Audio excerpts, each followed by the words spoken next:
KLSV to top. Lalakad na naman. Parang dire-diretso yung lakad natin. Ayaw niyo pa ba mag-retire? Parang napagod na ako maglakad. Okay. Ano gusto niyo, kotse? Oh, para. Jeep. Hanap ka na ng malapit na car shop. Bili na tayo. Sige, hanap tayo guys. Hanapin mo yung nearest car shop. Parang at yung nearest guys. 37 minutes, so 2.7 kilometers na. Let's go. Pwede ka na bumili ng kotse? Ready. Start pa lang natin. Gusto ko na lang pasakit. 3 more stations. 3 more stations to go. Paco market right now. 12 minutes, 900 meters na lang guys. Tara, bili tayo gulay.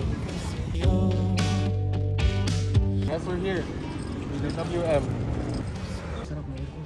This is Aura 500.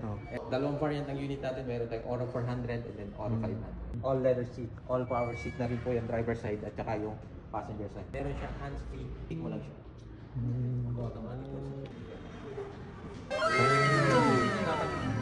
Five-seater po yung passenger seat. Tapos this is full electric po. Full electric. Charging port niya. And then maganda sa kanya, meron din siya massager. Pwede po siya i-try. Sige sir. So guys, this is the Aura 03500. Pagod na ako sa lakad. Buti na lang may massager to guys. Let's try the massage. So guys, may built-in massager tong kotse. Solid guys. Sakto sa long walks namin kung traffic sa Oo nga. Pilipinas. Solid guys, may sunroof. Sir, pwede nyo pindutin. Ako sinili. Yun lang guys. Solid sunroof. Kasi last played ko sa Spotify pinapakita rin. Solid rin speaker, bro. So, pwede mo sa... So yan yung mga features ng cars. We're gonna test drive it right now. Test drive ni Adrian. Driver counter number 1. Ganda, bibili ko na. Kulang ako ng 50 pre. 50? Oh, tara, punta na tayo counter. Okay guys, so nakapili na ako. Ito, wait, bakit wala ka notebook? Dapat sinusulat mo rin. Sorry. Kung bibili na. Okay, pwede. Sa akin na yung let's go. Meron sa atin ang ate ko. Siguro, kuha pa ko ng isang ganito. Sir. Wala siyang power on. Button on. Power on ito, once na inapakan mo yung brake, automatic siya. Okay guys, first time ko mag-electric.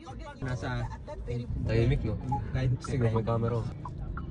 Pala malalaman kung malalobat na yung kotse. Ano sir, naka-indicate po doon sa may left side sa baba. Kilometers na lang yung kailangan nyo takbuhin. Ano masasabi mo sa Tahimik ang smooth. Smooth niya, tahimik, pero yung power niya, same yung mga gas. malakas pa rin yung power? Malambot yung steering niya. Bawal yata dito.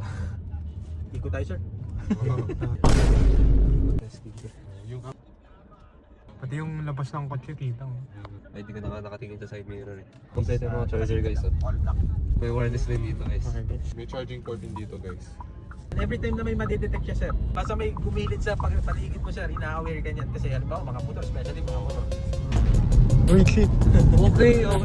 Di ko akalain ganun kabilis. Relax ka lang, mamaya matakot mo yun. Di ko.